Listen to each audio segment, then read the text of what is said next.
Health insurance diabetes ಇರೋರಿಗೆ ಸಿಗಲ್ಲ. ಇದು ನಿಜಾನ ಸುಳ್ಳ? ಇಲ್ಲ, ಇದು ಡಯಾಬಿಟೀಸ್ ಈಗ ಕಾಮನ್ ಆಗ್ಬಿಟ್ಟಿದೆ.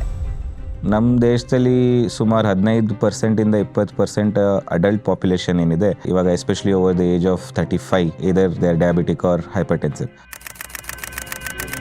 ಯಾರಾದರೂ ಒಂದು ಸ್ಪೆಸಿಫಿಕ್ ಪ್ಲಾನ್ ತಗೋಬೇಕು ಹೂ ಹ್ಯಾವ್ ಡಯಾಬಿಟೀಸ್, ಆ ಹೆಲ್ತ್ ಇನ್ಶೂರೆನ್ಸ್ ಪ್ಲಾನ್ ಅಲ್ಲಿ ಏನೇನ್ ಫೀಚರ್ಸ್ ಇರಬೇಕು that they should be aware. ಕೆಲವೊಂದು ರೈಡರ್ಸ್ ಇರುತ್ತೆ, ರೈಡರ್ ಆಪ್ಷನ್ಸ್ ಇರುತ್ತೆ, ಅದನ್ನ ಡೆಫಿನೆಟ್ಲಿ ಕನ್ಸಿಡರ್ ಮಾಡಿ ಅಂತ ಹೇಳ್ತೀನಿ. ಈ ಆಡ್ ಆನ್ ತಗೊಂಡಿದ್ರೆ ವೇಟಿಂಗ್ ಪೀರಿಯಡ್ಸ್ 3 ವರ್ಷದಿಂದ ಸೀದಾ 30 ದಿವಸ ತನಕ ರಿಡಕ್ಷನ್ ಮಾಡ್ತಾರೆ. ಹಾಯ್, ಹಲೋ, ನಮಸ್ಕಾರ. ನೀವು ನೋಡ್ತಿದ್ದೀರಾ ಡಿಟೋ ಇನ್ಶೂರೆನ್ಸ್ನ ಕನ್ನಡ ಚಾನಲ್. ಇವತ್ತು ನಮ್ಮ ಜೊತೆ ಇದ್ದಾರೆ ನಮ್ಮ rock star Supreeth. Last time ನಮ್ಮ ಪಾಡ್ಕಾಸ್ಟಿಗೆ ಬಂದು ಹೆಲ್ತ್ ಇನ್ಶೂರೆನ್ಸ್ ಬಗ್ಗೆ ಡೀಟೇಲ್ ಆಗಿ ನಮಗೆ ಹೇಳ್ಕೊಟ್ಟಿದ್ದಾರೆ. ಸೊ ಆ ಪಾಡ್ಕಾಸ್ಟ್ನ ನೀವೇನು ನೋಡಿಲ್ಲ ಅಂತ ಅಂದರೆ ದಯವಿಟ್ಟು ಡಿಸ್ಕ್ರಿಪ್ಷನಲ್ಲಿ ಅಥವಾ ಕಾಮೆಂಟಲ್ಲಿ ಲಿಂಕ್ ಮಾಡಿರ್ತೀನಿ, ಅದನ್ನು ನೋಡ್ಕೊಂಬನ್ನಿ. So you can understand this topic better. Supreet, welcome. ನಮಸ್ಕಾರ. ನಮಸ್ಕಾರ. ಐ ಹ್ಯಾವ್ ಒಂದು ದೊಡ್ಡ ಪ್ರಶ್ನೆ ಇದೆ ನನ್ನ ಹತ್ರ. ಏನಪ್ಪ ಅಂದರೆ, ಹೆಲ್ತ್ ಇನ್ಶೂರೆನ್ಸು ಡಯಾಬಿಟೀಸ್ ಇರೋರಿಗೆ ಸಿಗಲ್ಲ. ಇದು ನಿಜಾನ ಸುಳ್ಳ? ಇವತ್ತು ಕ್ಲಿಯರ್ ಮಾಡಿಬಿಡೋಣ. ಬರೀ ಡಯಾಬಿಟೀಸ್ ಅಲ್ಲ, ಹೈ BP ಅಥವಾ ಹೈಪರ್ ಟೆನ್ಷನ್ ಅಂತ ಏನು ಹೇಳ್ತಾರೆ, ಅವ್ರಿಗೆ ಪ್ಲಾನ್ ಸಿಗಲ್ಲ. ಇದು ನಿಜಾನ ಸುಳ್ಳ? ಇಲ್ಲ, ಇದು ಅಪ್ಪಟ ಸುಳ್ಳು. 100% ಸಿಗತ್ತೆ. ಸಿಗತ್ತೆ ಅಂದರೆ ಅಟ್ಲೀಸ್ಟ್ ಅವ್ರು ಅಪ್ಲೈ ಮಾಡ್ಬೋದು. ಕೆಲವೊಂದು ಫ್ಯಾಕ್ಟರ್ಸ್ ಮೇಲೆ ಡಿಪೆಂಡ್ ಆಗುತ್ತೆ, ಅದು ಆಮೇಲೆ ಡಿಸ್ಕಸ್ ಮಾಡ್ತೀನಿ. ನಮ್ಮ ದೇಶದಲ್ಲಿ ಸುಮಾರು 15% 20% ಅಡಲ್ಟ್ ಪಾಪ್ಯುಲೇಷನ್ ಏನಿದೆ ಇವಾಗ, especially over the age of 35, ಅವರು either they are diabetic or hypertensive. So ಹಂಗೆ ನೋಡೋಕ್ಕೆ ಹೋದರೆ ತುಂಬ ಜನಕ್ಕೆ ಇನ್ಶೂರೆನ್ಸ್ ಇಲ್ಲದೆ ಇರೋ ಹಂಗೆ ಆಗ್ಬಿಡುತ್ತೆ. ಸೊ 100% ಅವ್ರು ಅಪ್ಲೈ ಮಾಡ್ಬೋದು. ಇನ್ಫ್ಯಾಕ್ಟ್ ಯಾರಿಗೆ ಡಯಾಬಿಟೀಸ್ ಅಥವಾ ಹೈಪರ್ ಟೆನ್ಷನ್ ಇರುತ್ತೆ ಅವ್ರು ಇವತ್ತೇ ಕನ್ಸಲ್ಟ್ ಮಾಡಿ ಒಂದು ಇನ್ಶೂರೆನ್ಸ್ ಮಾಡಬೇಕು. ಯಾಕೆಂದರೆ ದ ಪ್ರಾಬಬಿಲಿಟಿ ಅವ್ರದ್ದು ಏನಿರುತ್ತೆ, ರಿಕ್ವೈರ್ಮೆಂಟ್ ಆಫ್ ಮೆಡಿಕಲ್ ಅಸಿಸ್ಟೆನ್ಸ್ ಏನಿರುತ್ತೆ, ಅದು ತುಂಬ ಜಾಸ್ತಿ ಇರುತ್ತೆ. ಸೊ ಅವರಿಗೆ ರಿಸ್ಕ್ ಜಾಸ್ತಿ ಇರುತ್ತೆ. ಸೊ ನನ್ನ ಸಜೆಷನ್ ಏನು ಅಂದರೆ, ಆ ಥರ ಯಾರು ಗೊತ್ತಿದ್ದರೆ ಮನೇಲಿ ತಂದೆ ತಾಯಿ ಅಥವಾ ಯಾರು ಫ್ಯಾಮಿಲಿ ಅವ್ರ ಫ್ರೆಂಡ್ಸ್, ಡೆಫಿನೆಟ್ಲಿ ಅವರು ಇನ್ಶೂರೆನ್ಸ್ ಮಾಡಿಸ್ಕೋಬೇಕು. ಎಷ್ಟೊಂದು ಪ್ರಾಡಕ್ಟ್ಸ್ ಅವೈಲೇಬಲ್ ಇದೆ ಡಯಾಬಿಟೀಸ್ ಆ್ಯಂಡ್ ಹೈಪರ್ ಟೆನ್ಷನ್ ಇರೋರಿಗೆ. ಎಕ್ಸ್ಪ್ಲೋರ್ ಮಾಡಿ. ಸರಿ, ಈಗ ತೊಗೊಳ್ತೀವಿ ಅಂತ ಅಂದ್ಕೊಡಿ, but insurers diabetics and high BP ಇರೋ ಪೇಷಂಟ್ಸ್ನ ಯಾವ ಥರ ನೋಡ್ತಾರೆ? ಸೊ ನಾನು ಹೇಳ್ದಂಗೆ ರಿಸ್ಕ್ ಇರುತ್ತೆ ಅಂತ ಹೇಳಿದ್ನಲ್ಲ. ಸೊ ಇನ್ಶೂರರ್ಸು ಈ ಥರ ಅಪ್ಲಿಕೆಂಟ್ಸ್ನ ರಿಸ್ಕ್ ಫ್ಯಾಕ್ಟರ್ ಥರನೇ ನೋಡ್ತಾರೆ. ಯಾಕೆಂದರೆ ನಾನು ಆಗಲೇ ಹೇಳ್ದಂಗೆ ದ ಚಾನ್ಸಸ್ ಆಫ್ ಹಾಸ್ಪಿಟಲೈಸೇಷನ್ ಜಾಸ್ತಿ ಇರೋದ್ರಿಂದ ಕೆಲವೊಮ್ಮೆ ಲೋಡಿಂಗ್ ಚಾರ್ಜಸ್ ಅಂತ ಇರುತ್ತೆ. ಹಂಗಂದರೆ ಲೋಡಿಂಗ್ ಚಾರ್ಜಸ್ ಅಂದರೆ ಏನು ಅಂದರೆ, ನಾವು ಅಪ್ಲೈ ಮಾಡಾದ್ಮೇಲೆ ನಮ್ಮ ಹೆಲ್ತ್ ಕಂಡೀಷನ್ಸ್ ಅಥವಾ ಮೆಡಿಕಲ್ ಹಿಸ್ಟ್ರಿನ ಅಸೆಸ್ ಮಾಡಿ ಅಕಸ್ಮಾತ್ ರಿಸ್ಕ್ ಫ್ಯಾಕ್ಟರ್ ಜಾಸ್ತಿ ಇದ್ದರೆ ಪ್ರೀಮಿಯಮ್ನಲ್ಲಿ ಸ್ವಲ್ಪ 10% 20 ಇಲ್ಲ 25% ಇನ್ಕ್ರೀಸ್ ಮಾಡ್ಬೋದು ನಮ್ಮ ಪ್ರೀಮಿಯಮ್ಸ್ನ. ಸೊ ಇದಕ್ಕೆ ಲೋಡಿಂಗ್ ಚಾರ್ಜಸ್ ಅಂತ ಹೇಳ್ತಾರೆ. ಸೊ ಅದಕ್ಕೆ ಇನ್ಶೂರೆನ್ಸ್ ಬೇಗ ತೊಗೊಂಡ್ರೆ ಇನ್ ಕೇಸ್ ಫ್ಯೂಚರಲ್ಲಿ ಹೈ BP ಅಥವಾ ಡಯಾಬಿಟೀಸ್ ಆದರೆ ನೀವು ಮೊದಲಿಂದಾನೇ ಕವರ್ ಆಗಿರ್ತೀರಾ. ಸೊ ನಿಮಗೆ ಆಮೇಲೆ ಲೋಡಿಂಗ್ ಚಾರ್ಜ್ ಕೊಡೋದೇನು ಬೇಕಾಗಿಲ್ಲ. ಎಕ್ಸಾಕ್ಟ್ಲಿ. ಸೊ ಇದನ್ನೇ ನಾವು ಯಂಗ್ಸ್ಟರ್ಸ್ಗೆ ಹೇಳೋದು, ಏಜ್ ಗ್ರೂಪ್ ಬಿಟ್ವೀನ್ 20 to 35 ಏನು ನಾವು ಯೂಶ್ವಲಿ ಅಡ್ರೆಸ್ ಮಾಡ್ತೀವಿ, ಅವ್ರಿಗೆ ಇದನ್ನೇ ಹೇಳೋದು. ನೀವು ಯಾಕೆ ಫಸ್ಟೇ ತೊಗೋಬೇಕು ಅಂದರೆ, ಒನ್ ಆಫ್ ದ ಯಾವಾಗಲೂ ಕೇಳೋ ಒಂದು ಕ್ವೆಶನ್ ಏನು ಅಂದರೆ, ನಾನು ಯಂಗಾಗಿದ್ದೀನಿ, ನನಗೆ ಹಾಸ್ಪಿಟಲೈಸೇಷನ್ ಬೇಡ, ನನಗೇನು ಹೆಲ್ತ್ ರಿಸ್ಕ್ ಇಲ್ಲ, ನನ್ನ ಲೈಫ್ ಸ್ಟೈಲ್ ಚೆನ್ನಾಗಿದೆ. ಓಕೆ, ಗುಡ್, ನಿಮಗೆ ಬೇಕಿಲ್ಲ. I 100% agri. ಇವಾಗ 99% ನಿಮಗೆ ಬೇಕಾಗಲ್ಲ. ಬಟ್ ಮುಂಚೆನೇ ತಗೊಳ್ಳೋದ್ರಿಂದ ಒಂದು ಪ್ರೀಮಿಯಂ ಕಡಿಮೆ ಇರುತ್ತೆ, ಇನ್ನೊಂದು ಅಕಸ್ಮಾತ್ ಏನಾದ್ರು ಮುಂದೆ ಡಯಾಬಿಟೀಸ್, ಹೈಪರ್ ಟೆನ್ಷನ್ ಅಥವಾ ನಾನಾ ರೀತಿ ರೋಗಗಳು ಹೋಗ್ಬೋದು ಆದಾಗ ನಿಮ್ಗೆ ಆಟೋಮ್ಯಾಟಿಕ್ ಕವರೇಜ್ ಸಿಗುತ್ತೆ. ನಿಮಗೆ ಲೋಡಿಂಗ್ ಚಾರ್ಜ್ ಆಗಲಿ ಅಥವಾ ಇನ್ಶೂರೆನ್ಸ್ ಸಿಗೋದೇ ಡೌಟ್ ಆಗೋದಾಗಲಿ, ಈ ಥರ ಸಿಚುವೇಶನ್ಸ್ ಇರಲ್ಲ. ವೇಟಿಂಗ್ ಪೀರಿಯಡ್ಸ್ ಮುಗ್ದೋಗಿರುತ್ತೆ. ಕರೆಕ್ಟ್. ಸೊ ಈ ರೀತಿಯ ಅಡ್ವಾಂಟೇಜಸ್ ಇರುತ್ತೆ when you buy it early. But in case ನೀವು ಅದು ಮಿಸ್ ಮಾಡಿದ್ದೀರಾ, ಯು ಮಿಸ್ ದಟ್ ಬಸ್, ಇವಾಗ ನೀವು ಟ್ರೈ ಮಾಡ್ತಾ ಇದ್ದೀರಾ, ಎಲ್ಲ ತಂದೆ ತಾಯಿಗೆ ಟ್ರೈ ಮಾಡ್ತಾ ಇದ್ದೀರಾ ಇವಾಗ ತೊಗೊಳಕ್ಕೆ ಅಂದರೆ, ಡೆಫಿನೆಟ್ಲಿ ಆಪ್ಷನ್ಸ್ ಇದೆ and you can definitely explore them. Done. ನೀವು ರಿಸ್ಕ್ ಬಗ್ಗೆ ಮಾತಾಡ್ತಿದ್ರಿ. ಸೊ ಡಯಾಬಿಟೀಸಲ್ಲಿ ಸುಮಾರು ಥರ ನಾವು ನೋಡ್ಬಿಡ್ತೀವಿ. ಸೊ ಇನ್ಶೂರರ್ಸ್ಗೆ ಯಾವ್ದು ಜಾಸ್ತಿ ರಿಸ್ಕಿ ಅನಿಸುತ್ತೆ ಅಂತ ಏನಾದ್ರು ಐಡಿಯಾ ಇದೆಯಾ? ಸೊ ಡಿಪೆಂಡ್ ಆಗುತ್ತೆ. ಸೊ HbA1c ಅಂತ ಒಂದು ಫ್ಯಾಕ್ಟರ್ ಇರುತ್ತೆ, ಒಂದು ಟೆಸ್ಟ್ ಇರುತ್ತೆ. ಬೇಸ್ಡ್ ಆನ್ ಆ ನಂಬರ್ ಏನಿದೆ ಇನ್ಶೂರರ್ಸ್ ಡಿಸೈಡ್ ಮಾಡ್ತಾರೆ, ಇಲ್ಲ ಲೋಡಿಂಗ್ ಇಲ್ದಿರ ಕೊಡಬೇಕಾ, ಇಲ್ಲ ಲೋಡಿಂಗ್ ಹಾಕಿ ಕೊಡಬೇಕಾ, ಇಲ್ಲ ಕೊಡೋದೇ ಇಲ್ವಾ. ಸೊ ಆ ನಂಬರ್ ತುಂಬ ಇಂಪಾರ್ಟೆಂಟ್ ಇರುತ್ತೆ. ಅದು ಬಿಟ್ಟು ಓರಲ್ ಮೆಡಿಕೇಷನ್ನ ಇಲ್ಲ ಇನ್ಸುಲಿನ್ ತೊಗೊಳ್ತಾರ. ಸೊ ಇನ್ಸುಲಿನ್ ತೊಗೊಳ್ಳೋರಿಗೆ ಪ್ರಾಬಬ್ಲಿ ಚಾನ್ಸಸ್ ಸ್ವಲ್ಪ ಕಡಿಮೆ ಇರುತ್ತೆ, ಬಟ್ ಇನ್ನೂ ಇರುತ್ತೆ. ದೇರ್ ಆರ್ ಕೆಲವೊಂದು ಪ್ಲ್ಯಾನ್ಸ್ ಇದೆ ಇನ್ಸುಲಿನ್ ತೊಗೊಳ್ಳೋರ್ಗೂ ಆಫರ್ ಮಾಡ್ತಾರೆ, ಬಟ್ ಅದೇ ರಿಸ್ಟ್ರಿಕ್ಷನ್ಸ್ ಇರುತ್ತೆ ತುಂಬ. ಸೊ ಪ್ರಾಬಬ್ಲಿ ರೂಮ್ ರಿಸ್ಟ್ರಿಕ್ಷನ್ಸ್ ಇರುತ್ತೆ, ಡಿಸೀಸ್ ವೈಸ್ ಲಿಮಿಟ್ಸ್ ಇರುತ್ತೆ, ಕವರೇಜಲ್ಲೂ ರಿಸ್ಟ್ರಿಕ್ಷನ್ಸ್ ಇರುತ್ತೆ. ಸೊ ಇನ್ಸುಲಿನ್ ತೊಗೊಳ್ಳೋರಿಗೆ ಸ್ವಲ್ಪ ಕಷ್ಟ ಆಗ್ಬೋದು, but oral medication and HbA1c count in control ಇದ್ದರೆ ನಾರ್ಮಲ್ ಪ್ಲ್ಯಾನ್ಸ್ ಏನಿರುತ್ತೆ, ಇಲ್ಲ ಬೆಸ್ಟ್ ಪ್ಲ್ಯಾನ್ಸ್ ಬೇಸ್ಡ್ ಆನ್ ನಾವು ಡಿಟ್ಟೋದವರು ರಿಸರ್ಚ್ ಮಾಡಿ ಏನು ನಾವು ಅಡ್ವೈಸ್ ಮಾಡ್ತೀವೋ, ಕಂಪೇರ್ ಮಾಡಿ ಅಡ್ವೈಸ್ ಮಾಡ್ತೀವೋ, ಆ ಥರ ಪ್ಲ್ಯಾನ್ಸು ಕನ್ಸಿಡರ್ ಮಾಡ್ಬೋದು.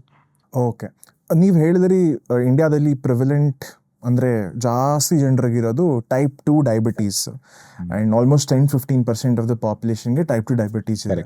ಸೊ ಒಂದಂತೂ ಖಂಡಿತ ಸುಳ್ಳು, ಏನಂದರೆ ಡಯಾಬಿಟೀಸ್ ಇದ್ದರೆ ಇನ್ಶೂರೆನ್ಸ್ ಸಿಗಲ್ಲ ಅನ್ನೋದು ದೊಡ್ಡ ತಪ್ಪು. ಸರಿ, ಈಗ ನನಗೆ ಇನ್ನೊಂದು ಡೌಟ್ ಇದೆ. ಈಗ ಯಾರು ತೊಗೊಂಡ್ರು ಪಾಲಿಸಿ, ಅದಾದಮೇಲೆ ಡಯಾಬಿಟೀಸ್ ಬಂತು, ಕವರ್ ಆಯಿತು. ಸರಿ, ಈಗ ಡಯಾಬಿಟೀಸು ಬಂದು ಕವರ್ ಆದಮೇಲೆ ನೆಕ್ಸ್ಟ್ ಇಯರ್ ಪ್ರೀಮಿಯಮ್ ಜಾಸ್ತಿ ಆಗುತ್ತಾ? ಇಲ್ಲ, ಆಗಲ್ಲ. ಸೊ ಅದೇ ಅಡ್ವಾಂಟೇಜ್ ಇರೋದು. ನೀವು ಮುಂಚಿತವಾಗಿ ತೊಗೊಳ್ಳೋದ್ರಿಂದ ಏನು ಅಡ್ವಾಂಟೇಜ್ ಅಂದರೆ ಡಯಾಬಿಟೀಸ್ ಒಂದೇ ಅಲ್ಲ, ಏನೇ ಆದರೂ ಆದಮೇಲೆ ಆಟೋಮ್ಯಾಟಿಕ್ಕಾಗಿ ಕವರ್ ಆಗುತ್ತೆ. ಪ್ರೈಸ್ ಜಾಸ್ತಿ ಆಗ್ಬೋದು, ಬೇರೆ ಕಾರಣಗಳಿಂದ ಜಾಸ್ತಿ ಆಗ್ಬೋದು, ಇನ್ಫ್ಲೇಷನ್ ಆಗಲಿ ಅಥವಾ ಏಜ್ ರಿಲೇಟೆಡ್ ಪ್ರೈಸ್ ಹೈಕ್ ಇರ್ಬೋದು. ಬಟ್ ನಿಮಗೆ ಹೊಸ ಡಿಸೀಸ್ ಡಯಾಗ್ನೋಸ್ ಆಗಿದೆ ಅನ್ನೋದು ಕಾರಣದಿಂದ ಪ್ರೈಸ್ ಇನ್ಕ್ರೀಸ್ ಆಗೋದಿಲ್ಲ. ಸೊ ಇನ್ನೊಂದು ಕಾಮನ್ ಕ್ವೆಶನ್ ಏನು ಕೇಳೋದು ಅಂದರೆ, ಒನ್ಸ್ ನಾನು ಕ್ಲೇಮ್ ಮಾಡಿದ ಮೇಲೆ ಮುಂದಿನ ವರ್ಷ ಇನ್ಕ್ರೀಸ್ ಮಾಡ್ತಾರೆ. ಇದು ಯೂಶಲಿ ಇದು ಕಾರ್ ವೆಹಿಕಲ್ ಇನ್ಶೂರೆನ್ಸ್ ಅಲ್ಲಿ ನೀವು ಇದು ಅಬ್ಸರ್ವ್ ಮಾಡಿ, ನೋ ಕ್ಲೇಮ್ ಬೋನಸ್ ಹೊಟ್ಟೋಗುತ್ತೆ ಅಂತ ಕರೆಕ್ಟ್ ಕ್ಲೇಮೇ ಮಾಡಲ್ಲ ಮೋಟರ್ ಇನ್ಶೂರೆನ್ಸ್. ಕರೆಕ್ಟ್. ಸೊ ಚಿಕ್ಕ ಕ್ಲೇಮ್ಸ್ ಎಲ್ಲ ಅವಾಯ್ಡ್ ಮಾಡ್ತಾರೆ, ಯಾಕೆಂದರೆ ನೆಕ್ಸ್ಟ್ ಇಯರ್ ಪ್ರೀಮಿಯಂ ಜಾಸ್ತಿ ಆಗುತ್ತೆ ಅಂತ. ಆ ಕಾನ್ಸೆಪ್ಟ್ ಹೆಲ್ತ್ ಇನ್ಶೂರೆನ್ಸಲ್ಲಿ ಇಲ್ಲ. ಸೊ ಕ್ಲೇಮ್ ಮಾಡಿದ್ಮೇಲೆ ನೆಕ್ಸ್ಟ್ ಇಯರು ಪ್ರೀಮಿಯಂ ಅದೇ ಇರುತ್ತೆ. ಇನ್ಕ್ರೀಸ್ ಆದರೆ ಅದು ಬೇರೆ ಕಾರಣಕ್ಕಾಗತ್ತೆ ಹೊರತು ಈ ಕಾರಣಕ್ಕಂತೂ ಆಗಲ್ಲ. ಸರಿ ಸುಪ್ರೀತ್, ಈಗ ಯಾರಾದರೂ ಒಂದು ಸ್ಪೆಸಿಫಿಕ್ ಪ್ಲ್ಯಾನ್ ತೊಗೋಬೇಕು, ಹೂ ಹ್ಯಾವ್ ಡಯಾಬಿಟೀಸ್, ಆ ಹೆಲ್ತ್ ಇನ್ಶೂರೆನ್ಸ್ ಪ್ಲ್ಯಾನಲ್ಲಿ ಏನೇನು ಫೀಚರ್ಸ್ ಇರಬೇಕು that they should be aware of?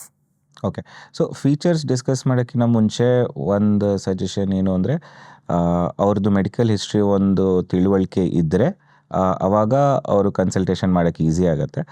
ಯಾಕೆಂದರೆ ಎಲ್ಲರಿಗೂ ಎಲ್ಲ ಪ್ಲ್ಯಾನ್ಸು ಅಪ್ಲಿಕಬಲ್ ಆಗಲ್ಲ ಅಲ್ವಾ. ಸೊ ಅವ್ರು first nature of diabetes, first type 1 type 2 medications ಯಾವ ಥರ ತೊಗೊಳ್ತಾರೆ, ಇನ್ಸುಲಿನ್ನ, ಓರಲ್ ಮೆಡಿಕೇಷನ್ಸಾ, ಆಮೇಲೆ HbA1c ಕೌಂಟ್ ಎಷ್ಟಿದೆ, ರೇಂಜ್ ಏನಿದೆ, ಆಮೇಲೆ ಯಾವ್ಯಾವ ಥರ ಮೆಡಿಕೇಷನ್ಸ್ ತೊಗೊಳ್ತಾರೆ, ಡೋಸೇಜ್ ಏನಿದೆ. ಸೊ ಅದು ಡಯಾಬಿಟೀಸ್ ಜೊತೆ ಬೇರೆ ಏನಾದ್ರು ಕಂಡೀಷನ್ಸ್ ಇದೆಯಾ, ಮಲ್ಟಿಪಲ್ ಕಂಡೀಷನ್ಸ್ ಇದ್ರೂ ಡಯಾಬಿಟೀಸ್ ಜೊತೆಗೆ ಆ ಥರ ಅಪ್ಲಿಕೆಂಟ್ಸ್ನ ಇನ್ಶೂರರ್ ಸ್ವಲ್ಪ ರಿಸ್ಕ್ ಥರನೇ ನೋಡ್ತಾರೆ. ಸೊ ಚಾನ್ಸಸ್ ಸ್ವಲ್ಪ ಕಡಿಮೆ ಆಗ್ಬೋದು ಅಥವಾ ಲೋಡಿಂಗ್ ಸ್ವಲ್ಪ ಜಾಸ್ತಿ ಆಗ್ಬೋದು. ಸೊ ಈ ರೀತಿ ಮೆಡಿಕಲ್ ಹಿಸ್ಟ್ರಿ ತುಂಬ ದೊಡ್ಡ ರೋಲ್ ಪ್ಲೇ ಮಾಡುತ್ತೆ ಅಪ್ಲೈ ಮಾಡ್ಬೇಕಾದ್ರೆ. ನಮ್ಮ ಅಡ್ವೈಸರ್ ಜೊತೆ ಒಂದು ಕಾಲಲ್ಲಿ ನಿಮ್ಗೆ ಒಳ್ಳೆ ಕ್ಲಾರಿಟಿ ಸಿಗತ್ತೆ. ಒಂದ್ಸಲ ಡಿಸ್ಕಸ್ ಮಾಡಾದ್ಮೇಲೆ ಯಾವ್ಯಾವ ಪ್ಲ್ಯಾನ್ಸ್ ಅಪ್ಲಿಕಬಲ್ ಆಗುತ್ತೆ ಅಂತ. ಸಂಕ್ಷಿಪ್ತವಾಗಿ ಹೇಳಬೇಕು ಅಂದರೆ, ಈಗ ಅಕಸ್ಮಾತ್ ಟೈಪ್ 1 ಡಯಾಬಿಟೀಸ್ ಇದ್ದರೆ HDFCಲಿ ಎನರ್ಜಿ ಅಂತ ಒಂದು ಪ್ಲ್ಯಾನ್ ಇದೆ, ಕೇರಲ್ಲಿ ಫ್ರೀಡಮ್ ಅಂತ ಒಂದು ಪ್ಲ್ಯಾನ್ ಇದೆ, ಆದಿತ್ಯ ಬಿರ್ಲಾ ಆ್ಯಕ್ಟಿವ್ 1 ಮ್ಯಾಕ್ಸ್ ಅಂತ ಒಂದು ಪ್ಲ್ಯಾನ್ ಇದೆ. ಸೊ ಈ ಪ್ಲ್ಯಾನ್ಸ್ ಅಪ್ಲಿಕಬಲ್ ಆಗ್ಬೋದು. ಎಗೇನ್ ನಾನು ಗ್ಯಾರಂಟಿ ಸಿಗತ್ತೆ ಅಂತ ಹೇಳೋಕ್ಕೆ ಕಷ್ಟ ಆಗುತ್ತೆ. ಅಪ್ಲೈ ಮಾಡಿ ನೋಡ್ಬೋದು. ಕೆಲವೊಂದು ಸಲ ಕೌಂಟರ್ ಆಫರ್ಸ್ ಕೊಡ್ತಾರೆ, ಪ್ರೀಮಿಯಂ ಇನ್ಕ್ರೀಸ್ ಮಾಡ್ತಾರೆ, ಇದೆಲ್ಲ ಇರುತ್ತೆ, ಕಾನ್ಸಿಕ್ವೆನ್ಸಸ್ ಇರುತ್ತೆ. ಟೈಪ್ 2 ಓರಲ್ ಮೆಡಿಕೇಷನ್ ಆದರೆ ಕಂಟ್ರೋಲ್ಡ್ HbA1c ಕೌಂಟ್ ಇದ್ದರೆ, ಅದೇ ನಾರ್ಮಲ್ ಪ್ಲ್ಯಾನ್ಸ್ ಅಂತ ನಾವೇನು ಹೇಳ್ತೀವಿ, ನಾವು ಯಾರ್ಯಾರು ಹೆಲ್ದಿ ಇಂಡಿವಿಜುವಲ್ ಏನು ರೆಕಮೆಂಡ್ ಮಾಡ್ತೀವೋ ಅದೇ ಪ್ಲ್ಯಾನ್ಸ್ ಇವ್ರಿಗೂ ಅಪ್ಲಿಕಬಲ್ ಇರುತ್ತೆ. HDFC ಅರ್ಗೋಲಿ ಆಪ್ಟಿಮಾ ಸೆಕ್ಯೂರ್ ಅಂತ ಒಂದು ಪ್ಲ್ಯಾನ್ ಇದೆ, ಅದರಲ್ಲಿ ಟ್ರೈ ಮಾಡ್ಬೋದು. ಅದರಲ್ಲಿ ಲೋಡಿಂಗ್ ಚಾರ್ಜಸ್ ಅಪ್ಲಿಕಬಲ್ ಆಗ್ಬೋದು. ಕೇರಲ್ಲಿ ಸುಪ್ರೀಂ ಪ್ಲ್ಯಾನ್ ಅಂತ ಇದೆ, ಅದರಲ್ಲಿ ಲೋಡಿಂಗ್ ಚಾರ್ಜಸ್ ಕಾನ್ಸೆಪ್ಟ್ ಇಲ್ಲ ಕೇರಲ್ಲಿ, ಕೇರ್ ಹೆಲ್ತ್ ಇನ್ಶೂರೆನ್ಸಲ್ಲಿ. ಸೊ ಅದನ್ನು ಕನ್ಸಿಡರ್ ಮಾಡ್ಬೋದು. ಇದು ಬಿಟ್ಟು ನಂದು ಇನ್ನೊಂದೇನು ರೆಕಮೆಂಡೇಷನ್ ನಾನು ಆ್ಯಡ್ ಮಾಡ್ತೀನಿ ಅಂದರೆ ಕೆಲವೊಂದು ರೈಡರ್ಸ್ ಇರುತ್ತೆ, ರೈಡರ್ ಆಪ್ಷನ್ಸ್ ಇರುತ್ತೆ, ಅದನ್ನು ಡೆಫಿನೆಟ್ಲಿ ಕನ್ಸಿಡರ್ ಮಾಡಿ ಅಂತ ಹೇಳ್ತೀನಿ. ಡಿಸೀಸ್ ಮ್ಯಾನೇಜ್ಮೆಂಟ್ ರೈಡರ್ಸ್ ಇರುತ್ತೆ. ಈಚ್ ಆಫ್ ದೀಸ್ ಇನ್ಶೂರರ್ ನಾನೇನು ಹೇಳಿದ್ದೀನಿ ಅವ್ರದ್ದು ಸ್ಪೆಸಿಫಿಕ್ ನೇಮ್ ಇರುತ್ತೆ ಆ ರೈಡರ್ಗೆ. ಆ ರೈಡರ್ ಏನು ಮಾಡುತ್ತೆ ಅಂದರೆ ಅಕಸ್ಮಾತ್ ಡಯಾಬಿಟೀಸ್ ಇದ್ದರೆ ಅಥವಾ ಹೈಪರ್ ಟೆನ್ಷನ್ ಇದ್ದರೆ ಅಥವಾ ಕೊಲೆಸ್ಟ್ರಾಲ್ ಇದ್ದರೆ ಅಥವಾ ಆಸ್ತಮಾ ಇದ್ದರೆ ಈ 4 ಕಂಡೀಷನ್ಸ್ಗೆ ವೇಟಿಂಗ್ ಪೀರಿಯಡ್ಸ್ 3 ವರ್ಷದಿಂದ ಸೀದಾ 30 ದಿವಸ ತನಕ ರಿಡಕ್ಷನ್ ಮಾಡ್ತಾರೆ. So it comes at a cost. So ನೀವು ಅದನ್ನು ನೋಡಬೇಕು, ಕಂಪೇರ್ ಮಾಡಬೇಕು whether that cost is affordable, ನಾನು ಕಟ್ಟೋಕ್ಕಾಗತ್ತಾ. ಯಾಕೆಂದರೆ ಇದು ಒನ್ ಟೈಮ್ ಇರಲ್ಲ, ಎವ್ರಿ ಇಯರ್ ಬರ್ತಾ ಇರುತ್ತೆ. ಸೊ ಎವ್ರಿ ಇಯರ್ ರಿನ್ಯೂ ಮಾಡುವಾಗ ಆ ಆ್ಯಡ್ ಆನ್ ಕಾಸ್ಟ್ ಕೂಡ ರಿನ್ಯೂ ಮಾಡಬೇಕು. Correct. So every time price increase ಆದಾಗ ರೈಡರ್ ಪ್ರೈಸು ಸ್ವಲ್ಪ ಮಾರ್ಜಿನಲ್ಲಿ ಇನ್ಕ್ರೀಸ್ ಆಗ್ತಾ ಹೋಗುತ್ತೆ. ಒಂದು ರೇಂಜ್ ಎಷ್ಟಿರ್ಬೋದು ಈ ರೈಡರ್ದು? ಸೊ ಒಂದು 10-20% ಆಫ್ ದ ಪ್ರೀಮಿಯಮ್ ಆಗ್ಬೋದು, ಡಿಪೆಂಡಿಂಗ್ ಆನ್ ಇನ್ಶೂರರ್ ಟು ಇನ್ಶೂರರ್. ಈಗ HDFC ಅರ್ಗೋಲು ಆ ಆಪ್ಷನ್ ಇದೆ, ಕೇರಲ್ಲೂ ಆ ಆಪ್ಷನ್ ಇದೆ, ಆದಿತ್ಯ ಬಿರ್ಲಾಲು ಆ ಆಪ್ಷನ್ ಇದೆ. So most of these insurers ಈ ಆಪ್ಷನ್ನ ಕೊಡ್ತಾರೆ. ಬಟ್ ಅಗೇನ್ ನಾನು ಏನೇ ಹೇಳಿದ್ರು it is subject to underwriting ಅಂತ ಒಂದು ಡಿಸ್ಕ್ಲೇಮರ್ ಹಾಕಬೇಕಾಗತ್ತೆ. ಖಂಡಿತ. ಸೊ ಫೈನಲ್ ಡಿಸಿಷನ್ ಇನ್ಶೂರೆನ್ಸ್ ಕಂಪ್ನೀಸಲ್ಲಿ ಕೂತಿರೋ ಅಂಡರ್ ರೈಟರ್ಸ್ ಯಾರಿದ್ದಾರೆ, ಮೆಡಿಕಲ್ ಹಿಸ್ಟ್ರಿನೆಲ್ಲ ಅಸೆಸ್ ಮಾಡಿ ಪ್ಲ್ಯಾನ್ ಕೊಡೋಕ್ಕಾಗತ್ತಾ ಅಥವಾ ರೈಡರ್ ಅಪ್ಲಿಕಬಲ್ ಇರತ್ತಾ, ಅಪ್ರೂವ್ ಮಾಡೋದಾ ಇಲ್ವಾ, ಅವರು ಫೈನಲ್ ಕಾಲ್ ತೊಗೊಳ್ತಾರೆ. ಬಟ್ ಈ ಆಪ್ಷನ್ಸ್ ಇದೆ, ಟ್ರೈ ಮಾಡ್ಬೋದು. ಇನ್ಶೂರೆನ್ಸಲ್ಲಿ ಒಂದು ಒಳ್ಳೆಯದೇನು ಅಂದರೆ ನೀವು ಒಂದು ಸಲ ಅಪ್ಲೈ ಮಾಡಿ ನಿಮ್ಗೆ ಇನ್ಶೂರೆನ್ಸ್ ಸಿಕ್ಕಿಲ್ಲ ಅಂದರೆ ಕಂಪ್ಲೀಟ್ ಅಮೌಂಟ್ ರೀಫಂಡ್ ಮಾಡ್ತಾರೆ. So ten go head and try ಅಂತ ಹೇಳ್ತೀನಿ.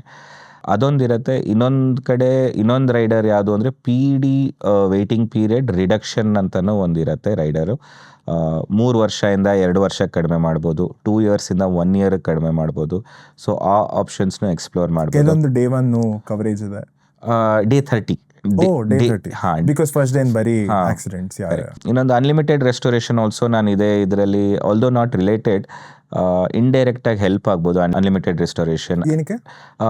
ಸೊ ನಾನು ಆವಾಗಲೇ ಹೇಳ್ದಂಗೆ ಈ ಥರ ಏನಾದ್ರು ಕಂಡೀಷನ್ಸ್ ಇದ್ದಾಗ ಪದೇ ಪದೇ ರಿಕ್ವೈರ್ಮೆಂಟ್ ಆಗಬಹುದು. ಐ ಮೀನ್ ಗಾಡ್ ಫಾರ್ಮಿಟ್ ಏನೂ ಆಗದೇ ಇರಲಿ ಅಂತ ಹೇಳ್ತೀನಿ. ಬಟ್ ಅಕಸ್ಮಾತ್ ಆದರೆ ನಿಮ್ಗೆ ಈ ರೈಡರಿಂದ ನಿಮ್ಮದು ಕವರ್ ಅಮೌಂಟ್ ಏನಿದೆ ಮತ್ತೆ ರೀಫಿಲ್ ಆಗ್ತಾ ಹೋಗುತ್ತೆ ಅದೇ ವರ್ಷ. 10 ಲಕ್ಷ ಮುಗ್ದೋಯ್ತು ಒಂದೇ ವರ್ಷದಲ್ಲಿ, ಮತ್ತೆ ಪೂರ್ತಿ ರಿನ್ಯೂ ಆಗುತ್ತೆ. ಕರೆಕ್ಟ್. ಸೊ ನಾನು 10 ಲಕ್ಷ ಪ್ಲ್ಯಾನ್ ತೊಗೊಂಡಿದ್ರೆ, ನಾನು ಒಂದ್ಸಲ ಹಾಸ್ಪಿಟಲೈಸ್ಡ್ ಆಗಿ 10 ಲಕ್ಷ ಖಾಲಿ ಆದರೆ ಈ ಆ್ಯಡ್ ಆನ್ ತೊಗೊಂಡಿದ್ರೆ ಮತ್ತೆ 10 ಲಕ್ಷ ರೀಫಿಲ್ ಆಗುತ್ತೆ. ಪದೇ ಪದೇ ಆಗ್ತಾ ಇರುತ್ತೆ, ಅನ್ಲಿಮಿಟೆಡ್ ನಂಬರ್ ಆಫ್ ಟೈಮ್ಸ್ ಒಂದು ವರ್ಷದಲ್ಲಿ. And it comes at a very small cost. So ಅಷ್ಟೊಂದು ಎಕ್ಸ್ಪೆನ್ಸಿವ್ ಆ್ಯಡ್ ಆನ್ ಅಲ್ಲ. ಸೊ ಇದನ್ನು ಕನ್ಸಿಡರ್ ಮಾಡ್ಬೋದು ಅನ್ನೋದೊಂದು ರೆಕಮೆಂಡೇಷನ್ ಕೊಡ್ತೀನಿ. ಬಟ್ ಈಗ ಯಾರು ಪ್ರೀ ಡಯಾಬಿಟಿಕ್ ಇದ್ರೆ? ಸೊ ಪ್ರೀ ಡಯಾಬಿಟಿಕ್ ಇದ್ರೂ ಡಿಕ್ಲೇರ್ ಮಾಡೋದು ತುಂಬ ಇಂಪಾರ್ಟೆಂಟ್ ಇದೆ. ಆ್ಯಕ್ಚುಲಿ ವೆರಿ ಗುಡ್ ಕ್ವೆಶನ್ ಇದು. ತುಂಬ ಜನ ಮಿಸ್ ಮಾಡ್ತಾರೆ. ಈಗ ಫಾರ್ ಎಕ್ಸಾಂಪಲ್ ನನ್ನ ಕೇಸೇ ತಗೊಳ್ಳಿ, ನಾನು ಮೊನ್ನೆ ಚೆಕ್ ಹೋದಾಗ ಸ್ವಲ್ಪ ಬಾರ್ಡರ್ ಅಲ್ಲಿದೆ, ಕಡಿಮೆ ಇದೆ. HbA1c 5.6 ಇದೆ. 5.9 ಜಾಸ್ತಿ ಆದರೆ ಇನ್ಶೂರೆನ್ಸ್ ಕಂಪ್ನೀಸ್ ಪ್ರಕಾರ ಸ್ವಲ್ಪ ರಿಸ್ಕಿ ಅಂತ ಕನ್ಸಿಡರ್ ಮಾಡ್ತಾರೆ. Again these numbers can vary insurer to insurer. ನನಗೆ ಅದೇ ಏನು ಮೆಡಿಕೇಷನ್ ಇಲ್ಲ. ಸೊ ಒಬ್ವಿಯಸ್ಲಿ ಫಿಟ್ನೆಸ್ ಸ್ವಲ್ಪ ಮಾಡಿ, ವಾಕಿಂಗ್ ಎಲ್ಲ ಮಾಡಿ, ಹೆಲ್ದಿ ಡಯಟ್ ಮಾಡಿ ಅಂತ ಹೇಳಿದ್ದಾರೆ. ಬಟ್ ಯಾರ್ಯಾರು ಪ್ರೀ ಡಯಾಬಿಟಿಕ್ ರೇಂಜಲ್ಲಿ ಇದ್ದರೆ ಅದನ್ನು ಡಿಸ್ಕ್ಲೋಸ್ ಮಾಡೋದು ತುಂಬ ಇಂಪಾರ್ಟೆಂಟ್ ಇದೆ. ಕೆಲವೊಂದು ಸಲ ಕೆಲವರು ಮಿಸ್ ಮಾಡ್ತಾರೆ, ಅದಾಗಬಾರ್ದು. ಯಾಕೆಂದರೆ ಪ್ರೀ ಡಯಾಬಿಟಿಕ್ ಕಂಡೀಷನ್ ಇದ್ರೂ ಇನ್ಶೂರರ್ಗೆ ಇನ್ಫಾರ್ಮ್ ಮಾಡೋದು ತುಂಬ ಇಂಪಾರ್ಟೆಂಟ್ ಆಗುತ್ತೆ. ಕೆಲವೊಂದು ಸಲ insurance companies pre diabetic condition ಜೊತೆಗೆ BMI ಫ್ಯಾಕ್ಟರ್ಸ್ ನೋಡ್ತಾರೆ. ಆಮೇಲೆ ಬೇರೆ ಏನಾದ್ರು ಕಂಡೀಷನ್ಸ್ ಇದೆಯಾ ಅಂತ ನೋಡಿ ಆಮೇಲೆ ಫೈನಲ್ ಇನ್ಶೂರೆನ್ಸ್ ಅಪ್ರೂವ್ ಮಾಡಬೇಕಾ ಇಲ್ವಾ ಅನ್ನೋ ಫೈನಲ್ ಕಾಲ್ ತೊಗೊಳ್ತಾರೆ. ಓಕೆ, ನನಗೆ ಒಂದು ಇಂಟ್ರೆಸ್ಟಿಂಗ್ ಕ್ವೆಶನ್ ಹೊಳಿತು ನೀವು ಇದು ಹೇಳ್ತಿರುವಾಗ. ಸಪೋಸ್ ಯಾರು ಪ್ರೀ ಡಯಾಬಿಟಿಕ್ ಇದ್ದರು, ಲೆಟ್ಸೆ 1-6 ತಿಂಗಳ ಹಿಂದೆ ಅವ್ರು ಅಪ್ಲೈ ಮಾಡಿದ್ರು, ಲೆವೆಲ್ಸ್ ಚೆಕ್ ಮಾಡಿದ್ರು, ಲೆಟ್ಸೆ 5.5 5.6 ಇತ್ತು. ಇನ್ಶೂರರ್ ಹೇಳಿದ್ರು ನೆಕ್ಸ್ಟ್ ಟೈಮ್ ಟ್ರೈ ಮಾಡಿ, ಇಲ್ಲ ನೀವು ಕಮ್ಮಿ ಮಾಡ್ಕೊಂಬನ್ನಿ ಅಂತ. ಈಗ ಅವನು ಚೆನ್ನಾಗಿ ರನ್ನಿಂಗ್ ಮಾಡಿ, ಡಯಟಿಂಗ್ ಮಾಡಿ, ಜಿಮ್ಗೆ ಹೋಗಿ ಒಳ್ಳೆ ಬಾಡಿ ಬಿಲ್ಡ್ ಮಾಡಿ 1 ವರ್ಷ ಆದಮೇಲೆ ಟ್ರೈ ಮಾಡ್ತಾನೆ, ನಾರ್ಮಲ್ ಬರುತ್ತೆ. Is no more diabetic, no more pre diabetic also. ಈಗ ನೆಕ್ಸ್ಟ್ ಟೈಮ್ ಇನ್ಶೂರರ್ ಹತ್ರ ಹೋಗಿ ಅಪ್ಲೈ ಮಾಡುವಾಗ should he say that that I was pre diabetic ಹೇಳಬೇಕಾ, ಹೇಳಬಾರ್ದ? ದಿಸ್ ಇಸ್ ಐ ಥಿಂಕ್ ಇಷ್ಟು ಪಾಡ್ಕಾಸ್ಟಲ್ಲಿ ನೀವು ಕೇಳಿರೋ ಬೆಸ್ಟ್ ಕ್ವೆಶನ್ ಇದೆ ಅಂತ ಅನ್ಸುತ್ತೆ ನನಗೆ. ಆನೆಸ್ಟ್ಲಿ ಹೇಳ್ತಾ ಇದ್ದೀನಿ. ಯಾಕೆಂದರೆ ಎನಿ ಪರ್ಸನ್ ಈ ಜಾಗದಲ್ಲಿ ಡಿಸ್ಕ್ಲೋಸ್ ಮಾಡಲ್ಲ. ಇವಾಗ ನಾನು ಕರೆಂಟ್ಲಿ ನಾನು ಹೆಲ್ದಿಯಾಗಿದ್ದೀನಿ, ನಂದು ಕಂಡೀಷನ್ ಚೆನ್ನಾಗಿದೆ ಅಂತ ಹೇಳಿ ಇನ್ಶೂರೆನ್ಸ್ ತಗೊಳ್ತಾರೆ. ಎಗೇನ್ ನನ್ನ ಸಜೆಷನ್ ಡಿಸ್ಕ್ಲೋಸ್ ಮಾಡಬೇಕು. ಸೊ ಮೆಡಿಕಲ್ ಹಿಸ್ಟ್ರಿ ಅಂತ ಹೇಳಿದಾಗ ಇವತ್ತಿಂದ ಮೆಡಿಕಲ್ ಕಂಡೀಷನ್ ಅಲ್ಲದೆ ನಿಮ್ಮದು ಪಾಸ್ಟಲ್ಲಿ ಏನು ಮೆಡಿಕಲ್ ಕಂಡೀಷನ್ ಇರುತ್ತೋ ಅದನ್ನು ಡಿಸ್ಕ್ಲೋಸ್ ಮಾಡೋದು ತುಂಬ ಇಂಪಾರ್ಟೆಂಟ್ ಇರುತ್ತೆ. ಡಯಾಬಿಟೀಸ್ ಒಂದೇ ಅಂತಲ್ಲ, any kind of medical history. ನೀವು 2010 ಇದೊಂದು ಕಾರಣದಿಂದ ಹಾಸ್ಪಿಟಲೈಸೇಷನ್ ಆಗಿತ್ತು. 14 ವರ್ಷ ಹಿಂದೆ. ಹೌದು. ಹಾಂ. ಸೊ ಡಿಸ್ಕ್ಲೋಸ್ ಮಾಡಬೇಕು. ನೋಡಿ, ಎರಡು ಔಟ್ಕಮ್ ಇರುತ್ತೆ. ಈಗ ಯಾವುದೋ ಒಂದು ಸ್ಮಾಲ್ ಟ್ರಿವಿಯಲ್, ಈಗ ಫಾರ್ ಎಕ್ಸಾಂಪಲ್ ಟೈಫಾಯ್ಡ್ ಆಗಿತ್ತು, ಆ ಥರ ಏನಾರು ಆಗಿದ್ದರೆ ಡಿಸ್ಕ್ಲೋಸ್ ಮಾಡಬೇಕು, ಮಾಡಿದ್ರೆ ಒಳ್ಳೆಯದು. ಈಗ ಅದರಿಂದ ಏನು ಇಂಪ್ಯಾಕ್ಟ್ ಆಗಲ್ಲ ಜಾಸ್ತಿ. 99.99% ಆಫ್ ದ ಟೈಮ್ಸ್ ಇನ್ಶೂರರ್ ಅದನ್ನು ಇಗ್ನೋರ್ ಮಾಡ್ತಾರೆ, ಪಾಲಿಸಿ ಇಶ್ಯೂ ಮಾಡ್ತಾರೆ, ಅದನ್ನು PD ಅಂತಲೂ ಕನ್ಸಿಡರ್ ಮಾಡಲ್ಲ. ಸೊ ನಮಗೇನು ಲಾಸ್ ಇಲ್ಲ. ಬಟ್ ನಾಳೆ ಇನ್ಶೂರೆನ್ಸ್ಗೆ ನಾವು ಯಾಕೆ ಚಾನ್ಸ್ ಕೊಡಬೇಕು, ನಿಮ್ಗೆ ಇದೇನೋ ಇತ್ತು ನೀವು ಅದನ್ನು ಡಿಸ್ಕ್ಲೋಸ್ ಮಾಡಿಲ್ಲ ಅನ್ನೋದು, ನಾವು ಇನ್ಶೂರೆನ್ಸ್ ಕಂಪ್ನೀಸ್ಗೆ ಆ ಥರ ಚಾನ್ಸ್ ಕೊಡಬಾರ್ದು. ನಮ್ಮ ತಿಳುವಳಿಕೆ ಪ್ರಕಾರ ನಮಗೆ ಯಾವ್ಯಾವ ಥರ ಮೆಡಿಕಲ್ ಕಂಡೀಷನ್ಸ್ ಇತ್ತು ಪಾಸ್ಟಲ್ಲಿ, ಯಾವ್ಯಾವುದಕ್ಕೆ ನಾವು ಮೆಡಿಕೇಷನ್ಸ್ ತೊಗೊಂಡಿದ್ದೀವಿ, apart from cold, flu, normal stomach upsets, ಇವೆಲ್ಲ ಡಿಸ್ಕ್ಲೋಸ್ ಮಾಡೋ ನೆಸಿಟಿ ಇಲ್ಲ. ಬಟ್ ಪಾಸ್ಟ್ ಹಿಸ್ಟ್ರಿನೂ ತುಂಬ ಇಂಪಾರ್ಟೆಂಟ್. ಸೊ ಹೇಳೋದು ಒಳ್ಳೆಯದು. 100%. ಸರಿ, ಈಗ 3 ಟೈಪ್ ಆಯಿತು. 4th type of diabetes, gestational ಡಯಾಬಿಟೀಸಿಗೆ ಬರೋಣ. ಹಿಯರಿಂಗ್ ಇಟ್ ಅಬೌಟ್ ಇಟ್ ತುಂಬ ಕಾಮನ್ ಆಗಿ ಈಗ. ಇನ್ಶೂರೆನ್ಸ್ ಕವರೇಜ್ ಹೇಗಿದೆ ಈ ಸಿಚುವೇಷನಲ್ಲಿ? ಹಾಂ, ಸೊ ಜೆಸ್ಟೇಷನಲ್ ಡಯಾಬಿಟೀಸ್ ಆಲ್ಸೋ ಸ್ವಲ್ಪ ಫ್ರೀಕ್ವೆಂಟಾಗಿ ನೋಡ್ತೀವಿ ನಾವು. ಸೊ ಎಗೇನ್ ಅದೇ ರೂಲೇ, ಡಿಸ್ಕ್ಲೋಸ್ ಮಾಡಬೇಕು. ಸ್ವಲ್ಪ ರಿಸ್ಕ್ ಥರ ನೋಡ್ತಾರೆ for people with gestational diabetes. ಯಾಕೆಂದರೆ ಯಾರಿಗೆ ಡ್ಯೂರಿಂಗ್ ಪ್ರೆಗ್ನೆನ್ಸಿ ಡಯಾಬಿಟೀಸ್ ಬರುತ್ತೋ ಅವರು ಸ್ವಲ್ಪ ಸಸೆಪ್ಟಬಲ್ ಇರ್ತಾರೆ ಡಯಾಬಿಟೀಸ್ ಬರೋಕ್ಕೆ ಇನ್ ದ ಫ್ಯೂಚರ್. ಸೊ ಈ ಜೆಸ್ಟೇಷನಲ್ ಡಯಾಬಿಟೀಸ್ ಅನ್ನೋದೇನು ಅಂದರೆ ಪ್ರೆಗ್ನೆನ್ಸಿ ಟೈಮಲ್ಲಿ ಇರುತ್ತೆ, ಪ್ರೆಗ್ನೆನ್ಸಿ ಆದಮೇಲೆ ಹೊಟ್ಟೋಗುತ್ತೆ. ಸೊ ಇಮಿಡಿಯೇಟ್ ರಿಸ್ಕ್ ಏನಿರಲ್ಲ, ಬಟ್ ಲಾಂಗ್ ಟರ್ಮ್ ರಿಸ್ಕ್ ಇರುತ್ತೆ. ಸೊ ಡಿಸ್ಕ್ಲೋಸ್ ಮಾಡೋದು ಇಂಪಾರ್ಟೆಂಟು. ನಾವು ಇನ್ಶೂರರ್ಸಿಗೆ ಬಿಟ್ಟಿದ್ದು ಅದನ್ನು ಅವರು ಯಾವ ರೀತಿ ಕನ್ಸಿಡರ್ ಮಾಡ್ತಾರೆ, ಲೋಡಿಂಗ್ ಹಾಕಬೇಕಾ ಹಾಕಬಾರ್ದಾ ಅಂತ. ನನ್ನ ಎಕ್ಸ್ಪೀರಿಯನ್ಸ್ ಪ್ರಕಾರ ಪಾಲಿಸಿ ಇಶ್ಯೂ ಆಗುತ್ತೆ, ಅಷ್ಟೊಂದು ಅಡಚಣೆ ಆಗಬಾರ್ದು ಅನ್ನೋದು ನನ್ನ ಅನಿಸಿಕೆ. ಸರಿ, 4 ಟೈಪ್ ಕವರೇಜ್ ಆಯಿತು, ಇನ್ಶೂರೆನ್ಸ್ ತಗೋಬೇಕು ಅಂತ ಇಂಪಾರ್ಟೆನ್ಸು ಗೊತ್ತಾಯಿತು, ಪ್ರೀಮಿಯಮ್ಸ್ ಎಷ್ಟಿರುತ್ತೆ, ಲೋಡಿಂಗ್ ಎಷ್ಟಿರುತ್ತೆ, ಅದು ಎಲ್ಲರೂ ಯಾರಿಗಾರು ಗೊತ್ತಾಗಬೇಕು ಅಂದ್ರೆ ನಮ್ಮ ಅಡ್ವೈಸರ್ ಜೊತೆ ಫೋನ್ ಮಾಡಿ ಸಿಂಪಲಾಗಿ 2 ನಿಮಿಷ ತೊಗೊಂಡು ಡಿಸ್ಕ್ರಿಪ್ಷನ್ ಅಥವಾ ಕಾಮೆಂಟ್ಗೆ ಹೋಗಿ ಒಂದು ಲಿಂಕ್ ಸಿಗುತ್ತೆ, 2 ನಿಮಿಷದಲ್ಲಿ ನಿಮ್ಮ ಕಾಲ್ ಬುಕ್ ಮಾಡಿಕೊಂಡು 30 ನಿಮಿಷ ಫ್ರೀ ಕಾಲ್ ತೊಗೋಬೋದು. ರೈಟ್ ಫ್ರಮ್ ಅಪ್ಲಿಕೇಶನಿಂದ ಕ್ಲೇಮ್ಸ್ ತನಕ ನಾವು ಹೆಲ್ಪ್ ಮಾಡಿದ್ದೀವಿ ಎಲ್ಲರಿಗೂ. ಸೊ ನೀವು ಟ್ರೈ ಮಾಡ್ಬೋದು ನಮ್ಮ ಡಿಟೋ ಸರ್ವಿಸ್ನ. ಥಿಂಕ್ ಎಲ್ಲಾನು ಕವರ್ ಮಾಡಿದ್ದೀವಿ. ಒಂದೇ ಒಂದು 30 ನಿಮಿಷಕ್ಕಿಂತ ಜಾಸ್ತಿನೂ ತಗೋಬೋದು, ಬರೀ 30 ನಿಮಿಷ ಅಂತ ಅನ್ಕೋಬಾರ್ದು. ಸೊ ಒಂದು ಕಾಲ್ 30 ನಿಮಿಷ ಟೈಮ್ ಸ್ಲಾಟ್ ಇರೋದು ಸ್ವಲ್ಪ ಆ ಕಡೆ ಈ ಕಡೆ ಬರಲ್ಲ. ಬಟ್ ಅದರಲ್ಲಿ ಆ ಕಾಲಲ್ಲಿ ನಿಮ್ಗೆ ಆನ್ಸರ್ ಸಿಕ್ಕಿಲ್ಲ ಅಂದರೆ ಮತ್ತೊಂದು ಕಾಲ್ ಬುಕ್ ಮಾಡ್ಬೋದು, ಏನು ಲಿಮಿಟ್ ಇಲ್ಲ. ಅನ್ಲಿಮಿಟೆಡ್ ರಿಸರ್ವೇಷನ್ ಥರ ಅನ್ಲಿಮಿಟೆಡ್ ಕಾಲ್ ಕೂಡ ಸಿಗತ್ತೆ ನಿಮಗೆ ಡಿಟೋ ಜೊತೆ. Nice one. ಸರಿ Supreet, thank you so much. ನಾವು ಮುಂದಿನ ಟಾಪಿಕಲ್ಲಿ ಒಂದು ಒಳ್ಳೆ ಟಾಪಿಕ್ ಇನ್ನೊಂದು ಇಟ್ಕೊಂಬರೋಣ ನಮ್ಮ ಕನ್ನಡ ಆಡಿಯನ್ಸಿಗೆ. ಸೊ ಅಲ್ಲಿನ ತನಕ ಹ್ಯಾಪಿ ಇನ್ಶೂರೆನ್ಸ್ ಹಂಟಿಂಗ್.